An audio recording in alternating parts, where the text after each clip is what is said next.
তিন নাম্বার ফিতনা ছিল কিসের ফিতনা দেখি কে বলতে পারে? প্রথমটা হচ্ছে বিশ্বাস বা ইমানের ফিতনা, দুই নম্বর হচ্ছে সম্পদের ফিতনা, তিন নম্বর জ্ঞানের ফিতনা। জ্ঞানেরও কিন্তু ইলমেরও একটা গরম আছে, যার ইলম আছে তার মধ্যে এই সমস্যাটা কাজ করে। সেটার জন্য আল্লাহ তাআলা মুসা আলাইহিস সালাম খিজির আলাইহিস সালামের ঘটনা বলেন। আমি খুব সংক্ষেপে বলবো, সময় কম। মুসা আলাইহিস সালাম হচ্ছে বনি ইসরাইলের নবী, আর খিজির আলাইহিস সালাম কেউ বলেছেন নবী, কেউ বলেছেন আল্লাহর ওলি। আসলে আরবিতে উনার নাম খদির, আমরা বাংলায় বলি খিজির। খদির মানে সবুজ। উনি যে কোনো জায়গায় বসলে ওখানে মরা গাছ লতা পাতা এগুলো সবুজ হয়ে যেত, অনুর্বর এলাকার উপর দিয়ে হেঁটে গেলে ওটা উর্বর হয়ে যেত। তো মুসা আলাইহিস সালাম একবার ওয়াজ করতেছেন এইভাবে বনি ইসরাইলের সামনে, খুতবা দিচ্ছেন। হঠাৎ এক লোক দাঁড়ায় বলে, ইয়া নবী আল্লাহ, মান আ'লামু ফিল আরদ, বর্তমান পৃথিবীতে সবচেয়ে জ্ঞানী কে? মুসা আলাইহিস সালাম বলেন, ফাকালা আনা, আমি। কি বললেন? উনি আসলে ভুল কিছু বলেন নাই, কারণ প্রত্যেক জামানার নবীকেই আল্লাহ তাআলা সবচেয়ে বেশি জ্ঞান দিয়ে পাঠান, কারণ তার কাছে ওহীর জ্ঞান আসে, অদৃশ্যের খবর আসে, ইলমুল গায়ব আসে। কিন্তু এই উত্তরটা আল্লাহ তাআলার পছন্দ হয়নি। আল্লাহ তাআলা চাচ্ছিলেন মুসা যদি বলতো আল্লাহ তাআলাই জানে কি জ্ঞানী বা আল্লাহই সবচেয়ে জ্ঞানী, এরকম হলে ভালো হতো। কিন্তু মুসা আলাইহিস সালাম কি বলছে? আমি। একজন প্রশ্ন করলো সবচেয়ে বড় জ্ঞানী কে? উনি কি বললেন? আমি। এই যে আমি এটাতে ঝামেলা আছে। আমি বড়, আমি জানি, আমি সব, দিস ইজ প্রবলেমেটিক। আল্লাহ এটা পছন্দ করলেন না। আল্লাহ তাআলা মুসা আলাইহিস সালামকে বললেন, মুসা তুমি যে বলছো তুমি জ্ঞানী, না তুমি জ্ঞানী না, তোমার চেয়ে বড় জ্ঞানী আছে। মুসা আলাইহিস সালাম বলে, তাই নাকি? আমার চেয়ে বড় জ্ঞানী কে? তো আল্লাহ তাআলা বললেন, ইযহাব ইলা মাজমাইল বাহরাইন, দুই সাগর বা দুই নদীর মিলনস্থলে যাও, ওখানে আমার এক বান্দা আছে তোমার চেয়েও জ্ঞানী। মুসা আলাইহিস সালাম বললেন, তাই নাকি? তো আল্লাহ, আমি কিভাবে চিনি উনি কোথায় থাকে, কিভাবে বুঝবো? আল্লাহ বললেন, একটা বড় মাছ নাও, এটাকে ফ্রাই করো, এটাকে ফ্রাই করে একটা ঝুড়ির ভেতরে নাও, যেখানে এই মাছটা সাগরে ঢুকে যাবে ওখানে আমার বান্দাকে পাবে। তো উনি ওনার সহযোগী ইউশা ইবনে নুনকে নিয়ে হাঁটতে লাগলেন। হাঁটতে হাঁটতে এক জায়গায় ক্লান্ত হয়ে পাথরের পাশে বিশ্রাম নিলেন। ওই পাথর থেকে আবার এক ধরনের পানি বের হয়, এই পানিটারে বলে আবে হায়াতের পানি, মাউল হায়াত, জীবন নদীর পানি। এই পানি কোনো মৃত প্রাণী বা বস্তুর গায়ে লাগলে ওটা জীবিত হয়ে যায়। তো ওনারা পাথরে হেলান দিয়ে বিশ্রাম নিচ্ছিলেন, ওই পানি ওই ফ্রাই করা মাছের গায়ে লাগার সাথে সাথে মাছ জীবিত হয়ে ঝুড়ি থেকে বের হয়ে সাগরে ঢুকে গেছে। ওনারা আর খেয়াল করেন না। এরপর আবার হাঁটতে লাগলেন। হাঁটতে হাঁটতে যখন ক্লান্ত শ্রান্ত, তখন বলে, এই ইউশা, আমাদের ওই মাছ ফ্রাই মাছটা দাও, এখন খাই। ঝুড়ি খুলে দেখে মাছ নাই। মাছ গেল কোথায়? তখন ইউশা বলল, হয়তো আমরা যে পাথরের ওখানে বিশ্রাম নিয়েছিলাম ওখানে আমরা মিসিং, ওখানে হারাই ফেলছি। চলো চলো, আরে ওইদিকে তো যাইতে হবে আমাদের। উনি গেলেন, যে দেখে মাছ যে জীবিত হয়ে বালুর দিকে নাড়াচাড়া করতে করতে সাগরে ঢুকে গেছে, ওখানে দাগ আছে। মুসা আলাইহিস সালাম ঢুকলেন সুরঙ্গ, ঢুকে দেখে চাদর গায়ে দিয়ে এক লোক শুয়ে আছে। সালাম দিলেন, আসসালামু আলাইকুম। ওই লোক চাদর আর সরায় না, ভিতর থেকে বলতেছে, ওয়ালাইকুম আসসালাম। তো চাদরের ভিতর থেকে উনি বলে, মান আন, তুমি কে? মুসা আলাইহিস সালাম বললেন, আনা মুসা, আমি মুসা। উনি বলেন, মুসা বনি ইসরাইল, বনি ইসরাইলের মুসা? বললেন, হ্যাঁ। কেন এসেছো? এবার চাদর খুললেন, বলতেছে, আপনার কাছ থেকে কিছু শিখতে আসছি। আল্লাহ বলছে, আপনি নাকি সবচেয়ে বড় জ্ঞানী। আমি ভুল করে বলে ফেলছিলাম আমি, আল্লাহ বলছেন যে আপনি নাকি জ্ঞানী। বলতেছে, না, তুমি আমার জ্ঞান নিতে পারবে না, ওই ধৈর্য শক্তি তোমার নাই। মুসা আলাইহিস সালাম বললেন যে, আপনি যে কোনো শর্তে আমাকে একটু রাখেন কয়েকদিন, আপনার সাথে আমি রাজি। বললেন, না, তুমি পারবে না। মুসা আলাইহিস সালাম জোর করতে লাগলেন। অবশেষে খিজির আলাইহিস সালাম রাজি হলেন। বললেন, শর্ত হচ্ছে আমি যাই করি আর না করি আমাকে কোনো প্রশ্ন করা যাবে না। মুসা আলাইহিস সালাম বললেন, ওকে। সফর শুরু হলো। সামনে নদী, এক লোক তাদের নৌকা দিয়ে নদী পার করাই দিল।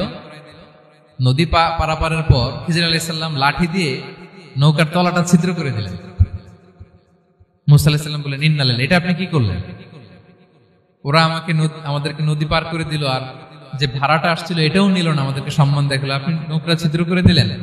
খিজির আলাইহিস সালাম বলছে, এই যে আমি বলছিলাম না তুমি ধৈর্য ধারণ করতে পারবো না, যাও, তোমার রাস্তায় তুমি, আমার রাস্তায় আমি। মুসা আলাইহিস সালাম আবার ক্ষমা চাচ্ছেন যে, আপনি আমার ক্ষমা করেন, আমি তো ভুলে গেছি, আর প্রশ্ন করবেন না। চলতে লাগলেন। হঠাৎ বাচ্চারা খেলতেছে, এক বাচ্চাকে ধরে হত্যা করলেন খিজির আলাইহিস সালাম।